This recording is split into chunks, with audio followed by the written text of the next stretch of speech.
नमस्कार। वेलनेस चौपाल के सभी मेंबर्स का मैं दीपा शर्मा एक बार फिर से बहुत बहुत स्वागत करती हूँ। Sorry for late, it's a technical issue.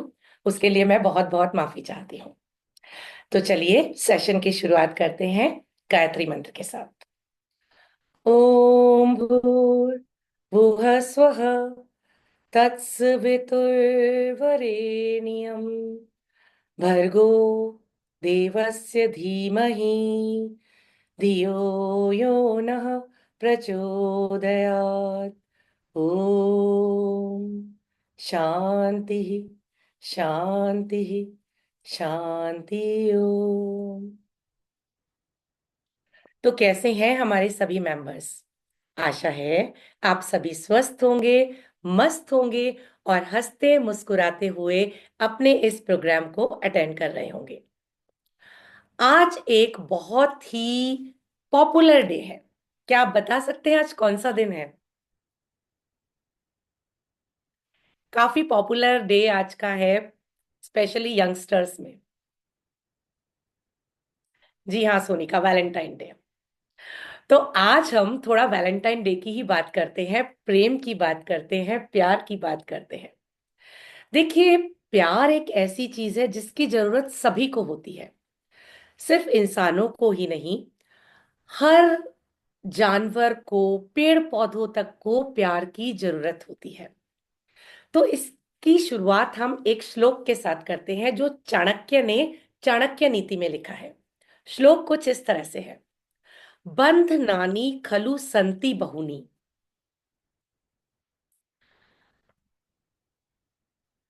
बंध नानी खलु संति बहुनी, प्रेम रज्जुकृत बंधन मन्यत।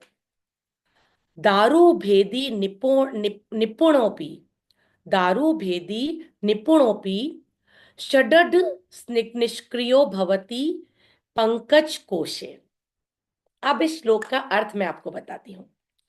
आचार्य चाणक्य प्रेम बंधन की चर्चा करते हुए कह रहे हैं कि इस संसार में बंधन तो अनेक है, पर प्रेम का बंधन जो है वो सबसे अलग है। प्रेम का बंधन नाजुक होते हुए भी सबसे ज्यादा पावरफुल बंधन है। और वो ये बताते हैं, इसका उदाहरण वो एक भंवरे को देते हैं कि जो भंवरा है वो लकड़ी के लॉग में में छेद करने की क्षमता रखता है।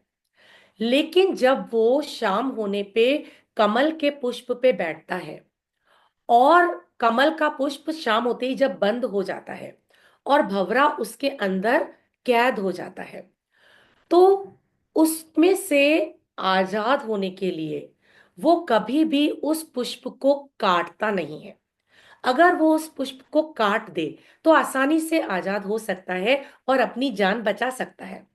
लेकिन वो उस पुष्प के दलों में कैद होके मरना पसंद करता है, लेकिन वो उस पुष्प को कोई भी नुकसान नहीं पहुंचाना चाहता। और ऐसा क्यों होता है? क्योंकि वो कमल से प्रेम करता है। तो ये है प्रेम की ताकत कि जिससे भी आप प्रेम करते हैं, आप उसको किसी भी तरह का नुकसान नहीं पहुंचाना चाहते। भले ही उसके लिए आपको कुछ भी सहना पड़े, यहां तक कि आपको मौत को ही गले लगाना पड़े, लेकिन आप उससे भी पीछे नहीं हटते हैं। तो ये है प्रेम का बंधन। अब एक कविता के साथ शुरू करते हैं। प्रेम शब्द नहीं, घटना नहीं, दिखता नहीं, कहा भी नहीं जाता, सिर्फ महसूस होता है दिल की गहराइयों से, एकदम गहरे, जिसमें डूबना होता है, फिर कोई होश नहीं रहता। एक ऐसा आनंद जिसका वर्णन नहीं किया जा सकता, जो शब्दों में नहीं समाता, जिसे सिर्फ महसूस किया जा सकता है। पर शर्त यह है कि प्रेम बेशर्त हो, जिसमें शब्द ना हो, अपेक्षा ना हो, जो कहा नहीं सिर्फ किया जा सके, महसूस किया जा सके आत्मा से, दिल की गहराइयों से, जो निरंतर हो, जिसमें तड़प हो, जिसमें समर्पण हो, वो प्रेम है। तो देखिए, प्रेम जो है उसको सच में किसी एक डेफिनेशन में नहीं बांधा जा सकता कि प्रेम को कोई एक पर्टिकुलर डेफिनेशन दी जाए जैसे कि हम बाकी सब चीजों को दे सकते हैं। प्रेम कई तरह का होता है। प्रेम दोस्तों के बीच में हो सकता है, प्रेम हमारे परिवार के लोगों के बीच में होता है, प्रेम माता पिता का पुत्र पुत्री के प्रति होता है, प्रेम पति का पत्नी के प्रति होता है, पत्नी का प्रेम के प्रति होता है, पति के प्रति होता है। तो प्रेम जो है वो एक तरह से इनफाइनाइट है। उसको ना तो उसकी कोई सीमा है, ना उसका कोई दायरा है कि आप इस पर्टिकुलर चीज को ही प्रेम कह सकते हैं। एक प्रेम है जो आपको हमेशा करना चाहिए, अगर कोई और प्रेम आप ना भी कर सके वैसे प्रेम हमेशा आपके दिल में मौजूद रहना चाहिए। क्योंकि प्रेम से जो आपके दिल में, आपके चेहरे पे जो पॉजिटिविटी, जो ग्लो, जो एक ऑरा आता है, वो किसी और चीज से नहीं आ सकता। तो सिंपल सी चीज है प्रेम, जो आपको हमेशा अपने दिल में रखना चाहिए और सभी के प्रति रखना चाहिए। अब प्रेम जो है अनंत काल से चला आ रहा है। ऐसा नहीं है कि ये कोई आज का घटना है या आज का शब्द है या कोई मॉडर्न सोसाइटी ने दिया हुआ कोई एक डेफिनेशन है, नहीं। प्रेम सदियों से चला आ रहा है। अब एक प्रेम जो है उसकी मैं आपसे आज पर्टिकुलरली बात करना चाहूंगी, और वो है अपने आप से प्रेम। जी हाँ, आज हमारी सबसे बड़ी जो प्रॉब्लम है वो ये है कि हमारा अपने प्रति प्रेम जो है वो खत्म होता जा रहा है। हम अपने आप को ही महत्व नहीं दे पा रहे हैं। तो आज वैलेंटाइन डे पे प्रेम की जो शुरुआत आपको करनी है वो अपने आप से करनी है। तो आज से प्रॉमिस कीजिए कि हमारे वेलनेस चौपाल के सभी मेंबर्स दूसरों से प्रेम करने से पहले अपने आप से प्रेम करेंगे और एक नया रिलेशन स्टार्ट करेंगे खुद का, खुद के साथ, जो कि सबसे ज्यादा प्यारा होगा, सबसे ज्यादा अनकंडीशनल होगा। मतलब आपको अपने आप को प्रेम करना ही है, किसी भी हाल में, किसी भी टाइम पे आपको सबसे ज्यादा प्रायोरिटी अपने आप को देनी है। तो ये तो हो गई सेल्फ लव की बात। उसके बाद हमें सारी दुनिया में हर चीज से एक प्रेम की अनुभूति रखनी है। चाहे वो पेड़ पौधे हों, चाहे वो जानवर हों, चाहे वो आपके आसपास के लोग हों, आपके परिवार के लोग हों, सभी से एक प्रेम भाव, एक सौहार्द भाव हमेशा हमें रखना चाहिए। अब आज के एपिसोड में पर्टिकुलरली मैं बात करना चाहूंगी पौराणिक प्रेम कथाओं की। जी हाँ, जैसा कि मैंने कहा, प्रेम कोई की वस्तु या आज का कोई इमोशन नहीं है। प्रेम सदियों से चला आ रहा है। तो आज बात करते हैं कुछ पौराणिक प्रेम कथाओं की। तो सबसे पहली प्रेम कहानी मैं ले रही हूं शकुंतला और राजा दुष्यंत की। पुरु वंश के राजा थे राजा दुष्यंत, और उनकी जो पत्नी थी वो शकुंतला थी। और इन दोनों के जो पुत्र थे वो थे भरत, जिससे भारत का नाम भरत पड़ा है। और भरत के लिए कहा जाता है कि वो 16 सर्वश्रेष्ठ भारत वंश के जो 16 सर्वश्रेष्ठ राजा है उनमें से एक थे। तो इनकी कहानी का जो सोर्स है वो है कालिदास से के लिखा हुआ ग्रंथ अभिज्ञान शकुंतलम, और उसमें ये कहानी वर्णित है। कहानी कुछ इस तरह से है कि कंड ऋषि जो थे उनका आश्रम था जंगल में। और एक बार राजा दुष्यंत जो है वो शिकार करते करते रास्ता भटक गए और कंड ऋषि के आश्रम में पहुंच गए। कंड ऋषि की पुत्री जो थी शकुंतला, उन्होंने दुष्यंत को देखा, दुष्यंत ने उन्हें देखा, और उन दोनों के बीच में प्रेम हो गया। दुष्यंत वहां काफी टाइम तक रुके रहे, और उस दौरान दुष्यंत और शकुंतला ने गंधर्व विवाह भी कर लिया, और उनके एक पुत्र भी हुआ। अब पुत्र उस वक्त नहीं हुआ था, बट वो प्रेग्नेंट थी। लेकिन उसी वक्त दुष्यंत को ये याद आया कि उस उनका राज्य जो है वो काफी टाइम से उन्होंने छोड़ रखा है। तो उन्होंने शकुंतला को कहा कि मैं अपने राज्य में जा रहा हूं, जल्दी ही मैं तुम्हें वहां पे बुला लूंगा। और उन्होंने एक निशानी के रूप में अपनी एक राज मुद्रिका अंकित जो अंगूठी थी वो शकुंतला को दे दी। और इस तरह से वो अपने आश्रम से चले गए। अब शकुंतला जो थी वो दिन रात दुष्यंत के ख्यालों में खोई रहती थी। तभी वहां पर उस आश्रम में एक बार ऋषि दुर्वासा आए। ऋषि दुर्वासा जो थे वो अपने गुस्से के लिए बहुत प्रसिद्ध हैं। और उन्होंने शकुंतला को पुकारा। लेकिन शकुंतला जो थी उस वक्त दुष्यंत के ख्यालों में मगन थी। और उन्होंने दुर्वासा ऋषि की आवाज को नहीं सुना। दुर्वासा ऋषि को बहुत क्रोध आ गया।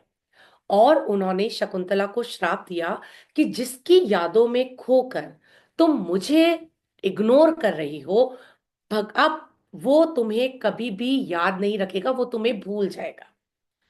जब एकदम से शकुंतला ने इतनी तेज आवाज सुनी तो उसको होश आया, वो अपने ख्यालों से बाहर आई। और उसने देखा दुर्वासा ऋषि है, तो उसने शकुंतला ने दुर्वासा ऋषि से माफी मांगी। तो दुर्वासा ऋषि को अपनी भूल का एहसास हुआ। और उन्होंने कहा कि ठीक है, जो श्राप मैंने दे दिया उसे मैं वापस तो नहीं ले सकता, लेकिन मैं ये तुम्हें बताता, ये एक और ऐड करता हूं इसके अंदर कि जब तुम अपनी कोई निशानी उन्हें दिखाओगी तो उससे सब कुछ याद आ जाएगा। तो इस तरह से दुर्वासा ऋषि जो है वहां से चले गए। अब काफी समय हो गया। शकुंतला को दुष्यंत जो थे वो भूल चुके थे दुर्वासा ऋषि के श्राप के कारण। अब शकुंतला ने सोचा कि चलो मैं खुद ही चलती हूँ राजा के पास। और वो एक नाव में बैठ के राजा के पास जाने के लिए रवाना हो गई। जब वो जा रही थी तो उन्होंने जो अंगूठी पहन रखी थी वो ढीली थी, थोड़ी सी लूज थी, वो गिर गई पानी में। और उसे एक मछली ने निगल लिया।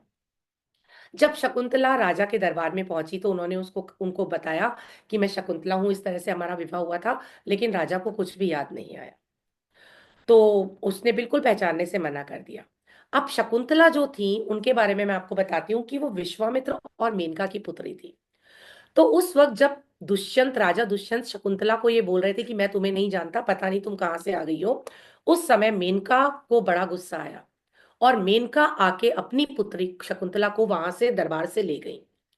और उन्होंने उन्हें कश्यप ऋषि के आश्रम में रख लिया।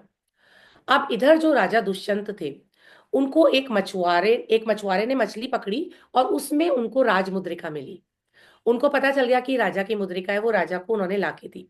जैसे ही राजा ने वो मुद्रिका देखी, उनको याद आ गया सब सारा एपिसोड जो था शकुंतला के साथ, जो उनकी विवाह हुआ था, जो वहां पे वो रहे थे कर्ण ऋषि के आश्रम में, वो सब याद आ गया। लेकिन अब वो पता लगा रहे थे, लेकिन शकुंतला का कहीं पता नहीं लगा।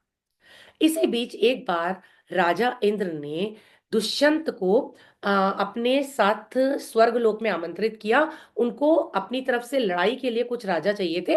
तो उन्होंने राजा को अपने साथ ले गए अमरावती में, जो इंद्र की नगरी थी। तो राजा दुष्यंत उनके साथ गए। जब राजा दुष्यंत वहां से अपना काम निपटा के वापस आ रहे थे, उस वक्त बीच में कश्यप ऋषि का आश्रम पड़ा। वहां पे एक बालक बड़ा सुंदर सा वहां पे खेल रहा था। तो जो राजा दुष्यंत थे वो उस बालक की तरफ अट्रैक्ट हुए। और वो उसके पास गए। जब वो उसके पास गए और उसको गोदी में लेना चाहा, तो उसके आसपास कुछ जो औरतें थी वो खेल रही थी, या तो उन्होंने उनसे कहा कि आप इसको हाथ मत लगाइए, क्योंकि इसके भुजा में एक काला धागा बंधा है, वो सांप बन के आपको डस लेगा। लेकिन राजा दुष्यंत ने कुछ भी नहीं सुना, और उसने वो बेटे उस अपने उस बच्चे को गोद में ले लिया। और जैसे ही उस बच्चे को उन्होंने गोद में लिया, जो उसकी भुजा पे काला धागा बंधा था वो टूट गया। जैसे ही वो टूटा, जो वहां पे लेडीज खेल रही थी वो जल्दी से जाके शकुंतला को बुला के लाई। क्योंकि शकुंतला ने वो धागा बांधा था अपने पुत्र की रक्षा के लिए। और वो उसको ये था कि जो भी उसके ब्लड रिलेशन में है, वो अगर उनको छुएगा तो वो धागा जो है वो टूट जाएगा। तो राजा के आते ही वो धागा टूट गया। राजा ने जब शकुंतला को देखा तो उनको बड़ी खुशी हुई। और जब उन्हें पता चला कि ये मेरा पुत्र है और इसका नाम भरत है, तो उन्हें बड़ा मतलब अच्छा लगा, और उनको अपनी पूरी जो भी उनकी इच्छाएं थी वो सब पूरी हो गई। तो वो शकुंतला और भरत को लेके अपने राज्य में आ गए। और यही वो भरत हैं जिनके नाम से भारतवर्ष का नाम पड़ा है भारत। चलिए, अब दूसरी जो प्रेम कहानी है वो है सबसे फेमस प्रेम कहानी जो हमारी पौराणिक कथाओं में है, कृष्ण और राधा की। जी हाँ। कृष्ण और राधा की प्रेम कहानी कई तरह से विवादित भी है। कुछ लोग इसको धर्म के विरुद्ध भी मानते हैं, लेकिन कृष्ण और राधा बहुत ही अच्छे सखा थे। माना जाता है कि राधा का जन्म जो है ये पद्म पुराण से लिया गया। पद्म पुराण और एक ब्रह्म ववर्त पुराण है। राधा का जो वर्णन है ये इन्हीं दो पुराणों में वर्णित है। कई जगह राधा का बिल्कुल भी वर्णन नहीं है, कुछ ग्रंथों में। तो ये पद्म पुराण और ब्रह्म वैवर्त पुराण में राधा का वर्णन है। राधा जो थी वो वृषभानु की पुत्री थी। वृषभानु एक गोप थे और जाति से वो वैश्य थे। अब ये बरसाना में रहते थे और बरसाना से कुछ ही दूरी पे नंदगांव था, और नंदगांव में कृष्ण रहते थे। अब जो कृष्ण थे और राधा थे, जब होली का टाइम आता था तो दोनों जो गांव थे बरसाना और नंदगांव में इतनी धूम मचती थी, लोग सड़कों पे आते थे कि दोनों गांव एक जैसे हो जाते थे। और दोनों गांवों के बीच पहाड़ियों से होते हुए रास्ता जाता था, जिससे कि ग्वालने जो थी वो मक्खन वगैरह को बेचने के लिए एक जगह से दूसरी जगह ले जाती थी। कहा जाता है कि राधा और कृष्ण की प्रथम भेंट जो है वो उन्हीं पहाड़ियों के बीच में हुई थी, और उस स्थान पर आज भी एक मंदिर बना हुआ है। राधा रानी को आ, बरसाना में लाडली के नाम से जाना जाता था, और आज भी लाडली का मंदिर कई जगह पे वहां पे फेमस है। और वो जो स्थान था उसको संकेत स्थान का नाम दिया गया, और वहां पे एक मंदिर आज भी मौजूद है। कहा जाता है कि एक जो ये ब्रह्म ववर्त पुराण है, इसके 48वें प्रकृति खंड में ये वर्णित है कि कृष्ण और राधा विवाहित थे, और इनका विवाह स्वयं ब्रह्मा जी ने करवाया था। लेकिन इसी पुराण के किसी दूसरे खंड में, यानी कि 49 खंड में, ये लिखा हुआ है कि कृष्ण राधा जो थी वो कृष्ण की मामी थी, क्योंकि राधा का विवाह जो था वो अयन के साथ हुआ था, जो कि कृष्ण की माता यशोदा के भाई लगते थे। तो ये अलग अलग किंवदंतियां प्रचलित हैं, लेकिन सच में कृष्ण और राधा जो थे वो दो नहीं थे, वो एक ही थे। और उनकी जो प्रेम कथा है वो आज भी संसार में, पूरे संसार को प्रेरित करती है। इतना सरस, इतना निस्वार्थ और इतना स्निग्ध प्रेम जो है वो बहुत कम देखने को मिलता है। एक और कहानी आती है कृष्ण की, जब बात करते हैं तो कृष्ण और रुक्मणी के प्रेम की। तो कृष्ण और राधा का प्रेम तो बहुत प्रचलित है, लेकिन कृष्ण और रुक्मणी की प्रेम कथा जो है वो बहुत कम लोगों ने सुनी है। तो जो रुक्मणी थी वो विदर्भ के राजा भीष्मक की पुत्री थी। अब वो जो थी वो श्री कृष्ण को बहुत चाहती थी, और वो श्री कृष्ण के सिवा किसी से भी विवाह करने को तैयार नहीं थी। रुक्मणी का जो भाई था उनका नाम था रुक्मी, और वो अपनी बहन का विवाह कौरव कुल में कराना चाहते थे। लेकिन जो रुक्मणी थी वो अपना जो विवाह करना चाहती थी वो श्री कृष्ण से करना चाहती थी। तो श्री कृष्ण ने क्या करा कि जब और श्री कृष्ण जो थे, रुक्मी जो था वो क्या चाहता था, शिशुपाल से विवाह कराना चाहता था, कौरवों से नहीं, शिशुपाल से विवाह कराना चाहता था। और शिशुपाल जो थे वो श्री कृष्ण की बुआ के लड़के थे। जब विवाह की तैयारियां चल रही थी, रुक्मी ने पूरा विवाह का इंतजाम कर दिया था, और जब विवाह की तैयारियां चल रही थी तो रुक्मणी ने श्री कृष्ण को संदेशा भिजवाया कि मैं आपके सिवा किसी से भी विवाह नहीं करूंगी। और श्री कृष्ण ने उनके संदेश का मान रखते हुए उनको रथ लेकर आए और उनका हरण करके लेके गए और रुक्मणी से विवाह किया। और रुक्मणी जो थी श्री कृष्ण की 8 महाभार्याओं में से एक थी। श्री कृष्ण की वैसे तो 33,000 रानियां थी, लेकिन उनमें से 8 प्रमुख रानियां थी, जिनको 8 महाभार्या कहा जाता है, और उस उन्हीं में से एक थी रुक्मणी। चलिए, नेक्स्ट प्रेम कथा सुनते हैं अर्जुन और सुभद्रा की। अर्जुन का विवाह द्रौपदी से हुआ था, ये सभी को पता है, लेकिन इसके अलावा भी अर्जुन के कई सारे प्रेम प्रसंग हैं, तो आज हम उनकी भी बात करते हैं। तो अर्जुन और सुभद्रा की प्रेम कहानी क्या है। सुभद्रा जो थी वो श्री कृष्ण की बहन थी, और बलराम जो थे वो उनका विवाह कौरव कुल में करवाना चाहते थे। लेकिन श्री कृष्ण सुभद्रा का विवाह जो थे वो अर्जुन से करवाना चाहते थे।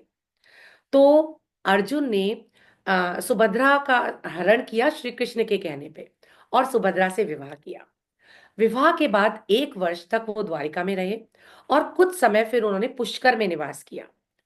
जब वो द्रौपदी के पास लेकर आ रहे थे, क्योंकि द्रौपदी से उनकी शादी पहले ही हो गई थी, तो अर्जुन को बहुत डर लग रहा था द्रौपदी को ये बताते हुए।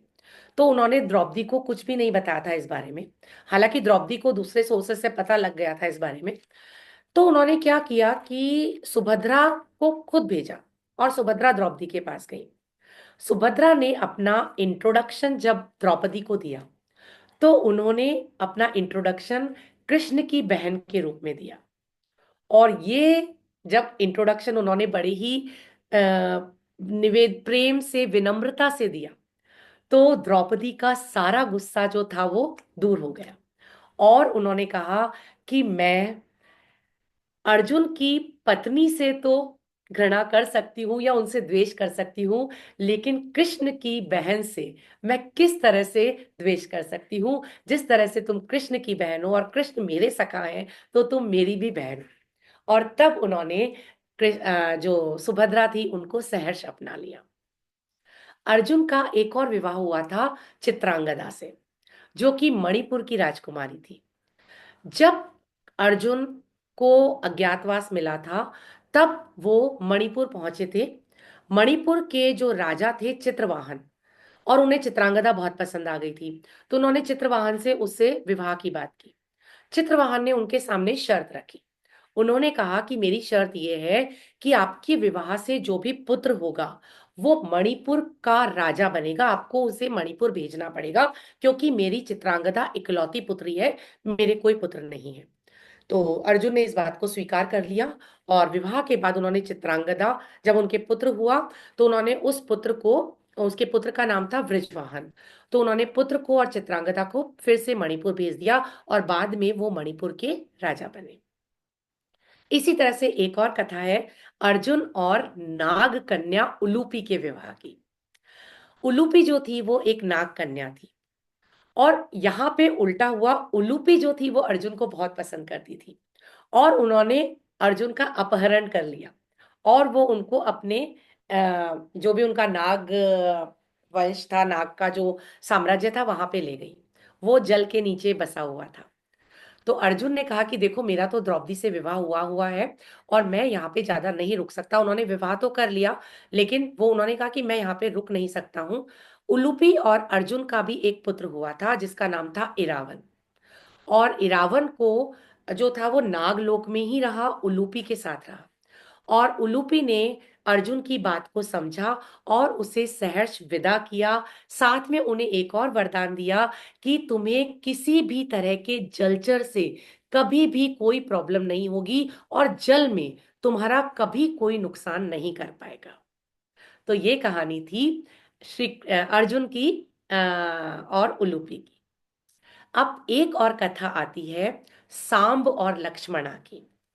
अब पहली बात तो, सांब और लक्ष्मणा कौन थे? सांब जो थे वो श्री कृष्ण के पुत्र थे। और वो पुत्र जो थे, उनकी एक पत्नी थी, वही 8 महाभार्याओं में एक थी, जो कि उनका नाम था जाम्बवती। और जाम्बवती से कृष्ण के पुत्र थे सांब।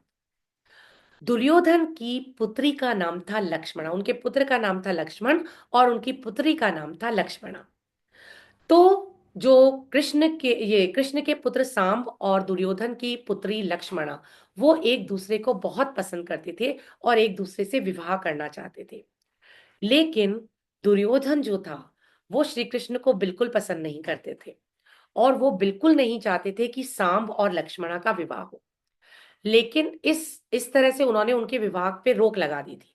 लेकिन सांब और लक्ष्मणा ने चुपके से विवाह कर लिया था। और इस बात से दुर्योधन और बाकी कौरव जो थे, वो बहुत क्रोधित हो गए थे, और उन्होंने सांब के ऊपर आक्रमण कर दिया और सांब को बंदी बनाकर अपने इंद्रप्रस्थ ले आए। अब जब बलराम को ये बात पता चली, तो बलराम को बहुत गुस्सा आया, और उन्होंने कौरवों पर आक्रमण कर दिया। उन्होंने कौरवों को चेतावनी दी कि या तो तुम सांब को और लक्ष्मणा को आजाद कर दो, और नहीं तो मैं पूरे इंद्रप्रस्थ को गंगा नदी में डुबो दूंगा। और वहां पे लड़ाई शुरू हो गई। जब कौरवों को लगा कि हम हारने वाले हैं, तो उन्होंने अपनी हार स्वीकार की और सांब और लक्ष्मणा को आजाद कर दिया, और वो फिर से द्वारिका में आ गए। तो ये कहानी थी सांब और लक्ष्मणा की। एक और कहानी है हिडिंबा और भीम की। जब लाक्षागृह का एपिसोड हुआ था, और कुंती के साथ पांचों पांडव जो थे वो वन में भटक रहे थे, तो उस वक्त जब भी रात को पांडव सोते थे तो एक पांडव जाग के उस जगह पे पहरा देता था, ताकि उनको कोई बाकी जो भाइयों और माता को कोई नुकसान ना पहुंचा दे।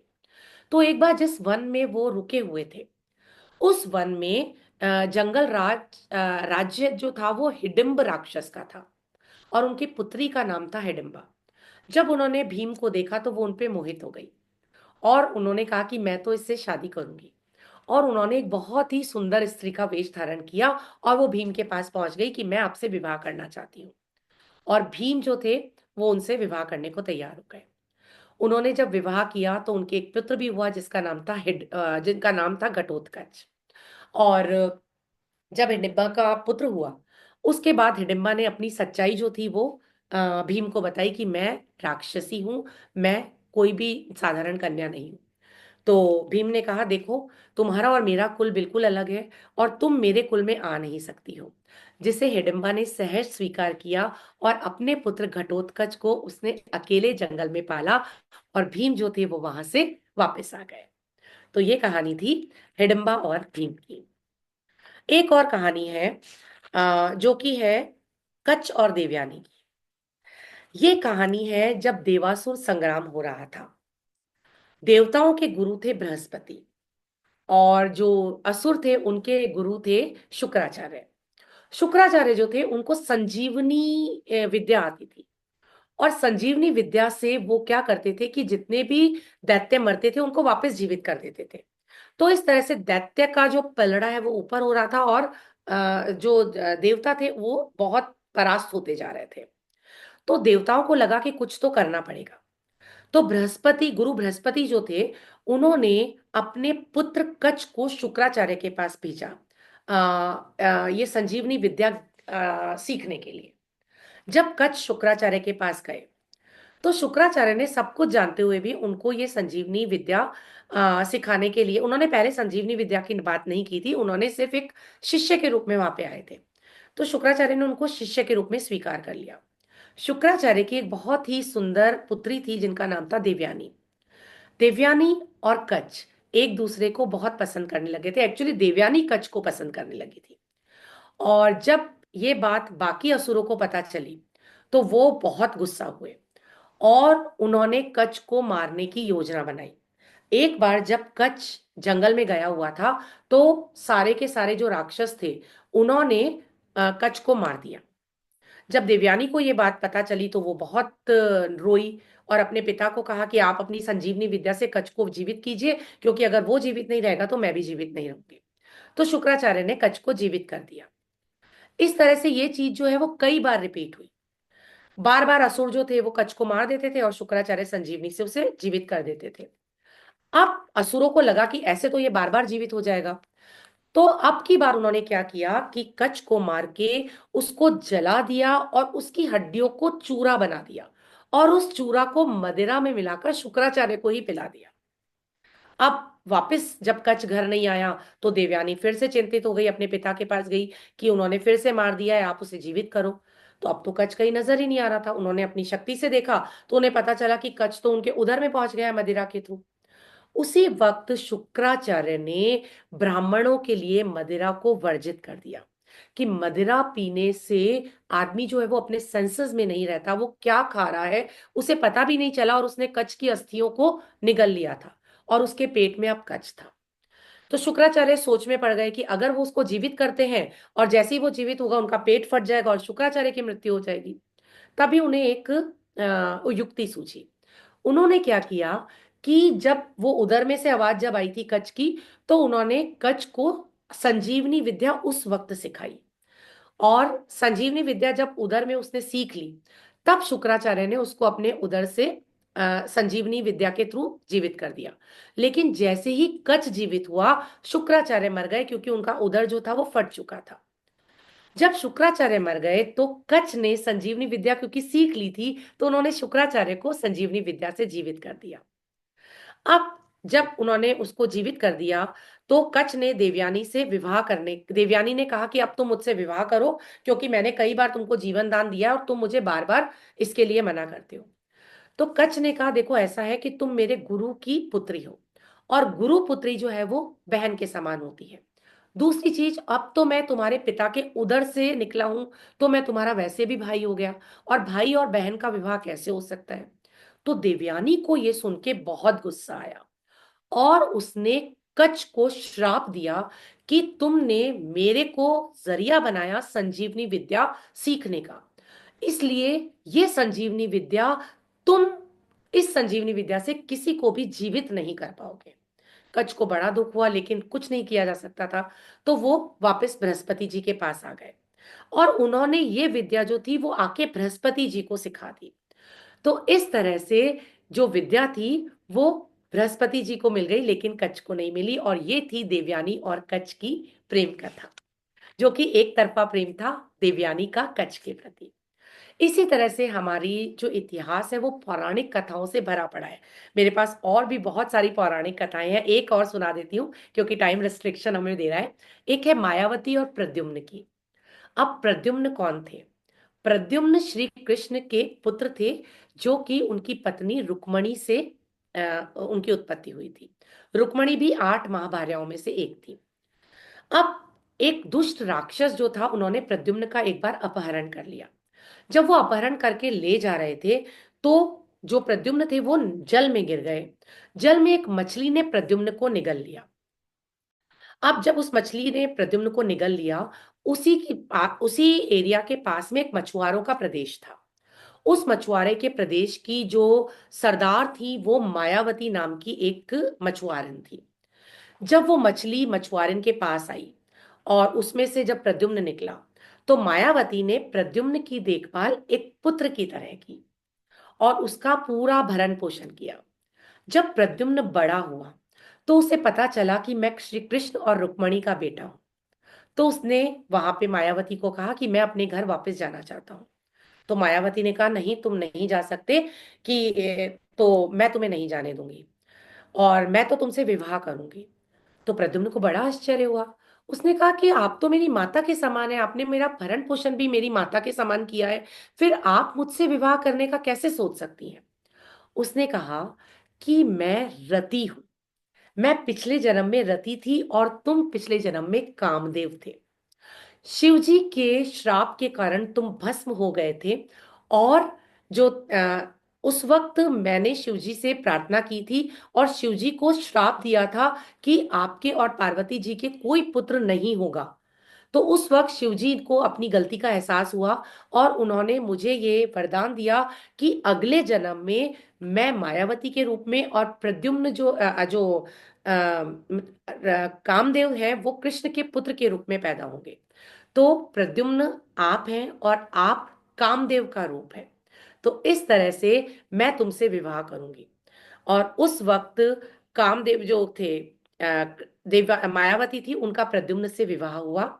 और इस तरह प्रद्युम्न और मायावती, जो कि माँ और बेटे के एक तरह से उसमें थे, एज गैप के बाद भी प्रद्युम्न ने उनसे विवाह किया, क्योंकि उन्हें अपने पूर्व जन्म का पूरा वृतांत याद आ गया था। तो प्रेम जो है वो अनंत है, वो पहले भी था, वो आज भी है, और जब तक सृष्टि रहेगी प्रेम हमेशा रहेगा। सिर्फ एहसास है ये, रूह से महसूस करो, प्यार को प्यार ही रहने दो, कोई नाम ना दो। तो प्यार जो है वो बहुत ही सरल चीज है। प्रेम बहुत ही सहज चीज है। इसको बहुत ज्यादा कॉम्प्लिकेटेड बनाने की जरूरत नहीं है। इसको किसी भी तरह के रिश्तों में बांधने की जरूरत नहीं है। ये सिर्फ एक भावना है जो हमारे मन में हमेशा प्रवाहित रहनी चाहिए।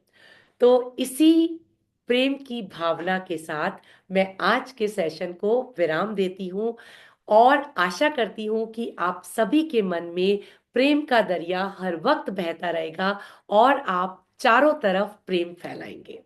अपना बहुत बहुत ध्यान रखिए, हमेशा हंसते रहिए, मुस्कुराते रहिए। नमस्कार।